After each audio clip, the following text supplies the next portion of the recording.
Stop creating boring black and white floor plans and stop wasting time compositing images in Photoshop. Here's a better and faster way to create architecture drawings for presentation and competition boards. Let's get started. In this video, we'll be using Lumion, which you can get for free if you're a student. But if you're not a student, then there's also a free trial. First, you need to have your project imported into Lumion with materials, furniture, and vegetation already added to the scene. If you don't know how to do that, then you can watch these videos here. When you have your scene already set up, let's start creating 3D drawings, starting with the 3D site plan. First, I will click on this button to go to the photo mode. Now let's create a camera view by clicking here. Then I will click on this button and choose one of the style presets that Lumion provides. I will choose the daytime style. And with just one click, you can see that our render is already looking a lot better. Next, click here to add an effect. Then go to Architectural and select the Orthographic View effect. Then we can turn it on using this toggle. You will see a new property bar at the bottom of the preview window. Here you can switch between a perspective 3D view and an orthographic 2D view. To navigate, you can drag the right mouse button to orbit and drag the middle mouse button to pan. And if you use the scroll wheel, then you can zoom in and out. Alternatively, you can use these sliders to zoom in and out and change the orientation of the view more precisely. The heading and pitch sliders will snap to the most common values such as 90 degrees, 180 degrees, etc. Note that you can also use the WASD keys to move forward, backward, and left and right, while the Q and E keys will let you move up and down. When you like the look of your view, click the camera button again to update it. There we go, it's a super quick way to create a site plan. Just imagine how long this would take if you did all of this in Photoshop. You can even try different variations of the same image. For example, I can click these 3 dots and copy this photo, then paste it in the next slide. Now I can click here and try a different style preset such as the realistic style. Then you can make further adjustments with the effects, such as changing the sun angle for example. Or if you want to learn more about editing and creating your own styles and effects, then you can watch this video here. Next, let's create an elevation of your building.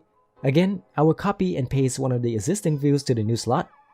Now I will go back to the orthographic view effect and adjust the heading and pitch slider so that the view aligns with one of the elevations of my building. You can see that the elevation of my building is blocked by the trees and other buildings that are in front of it. To fix this, you can use this slider here. I will switch to an isometric view to make it easier for you to see the effects of this slider. You can see that as I adjust the new clip slider, it will cut away the parts that are nearer to the camera, which are in front of my building. Similarly, the far clip slider will cut away the parts that are farther away from the camera. Just use these 2 sliders to cut away the unneeded parts in your render.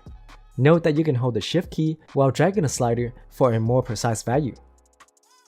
Down here is the fill color, which will let you fill the background with a simple solid color, if that's what you prefer. As for me, I like having the sky in my elevation, so I will turn this off. And again, if I would like, I can make adjustments to the effects to fine-tune the look of my render. Also, make sure to click this button to update the view. The cool thing is that when you're exporting a render, you can choose to export several render elements or render channels in Lumion, which will be very useful if you want to edit the render even more in post-production software like Photoshop. For example, I can use the Sky Alpha map to help me replace the background of my render really easily. To do that in Photoshop, press Ctrl A to select this whole image. Then press Ctrl C to copy. Then I will turn off this layer, then select the other layer and click here to add a layer mask. Now hold Alt and left click the layer mask, then paste the Sky Alpha channel here. Next, I will press Ctrl I to invert the mask. And now we have a masked out image.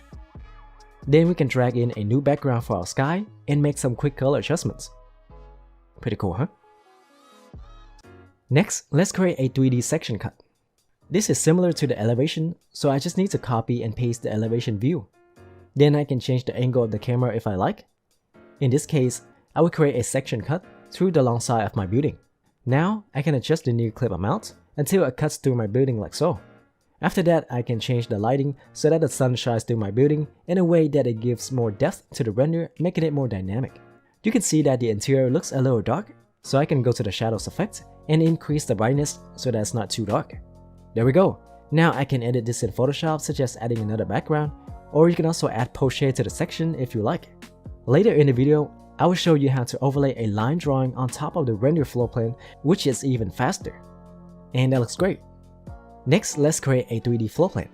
This is similar to the site plan that we did earlier, so I would just need to copy and paste the site plan and zoom closer to the building. Now let's update the view. However, if you use the near clip slider to cut away parts of the scene, you can see that it cuts away things like the trees, which makes it look really odd. So instead, we can go to the build mode, and in the tools and utility category, click here to add a clip plane. Now I can move it up and down vertically, so I cut through the building and the first floor. The cool thing about this method is that since I have my projects organized in different layers, such as vegetation, site elements, etc., I can choose the layer that I want the clip plane to cut through. In this case, it's layer 1, on which is my building. As you can see, now the cut plane is only cutting through my building, while the trees and other elements are not affected. This will result in a better looking floor plan. Just like the other drawings we did, we can change the styles and effects for a different look. For example, here I can use an overcast sky and increase the exposure and contrast a bit. This will give you a floor plan without directional shadows from the sun. If you want a floor plan without the sites on it, then you can use your 3D model and hide the sites, then save it as another file. Here I'm using SketchUp, but Lumion is compatible with many different software. Back in Lumion, you can click on the imported model and click here to create a variation.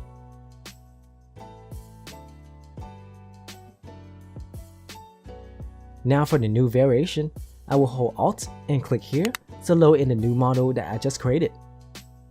There we go. You can see we now have two different variations of the imported model in Lumion. Back in the photo mode, I can add a new effect located in the utility category, which is called variation control. To use this effect, first click here and select the imported model of the building, the origin of which will be different depending on how you created your model in your 3D software. Next, click OK.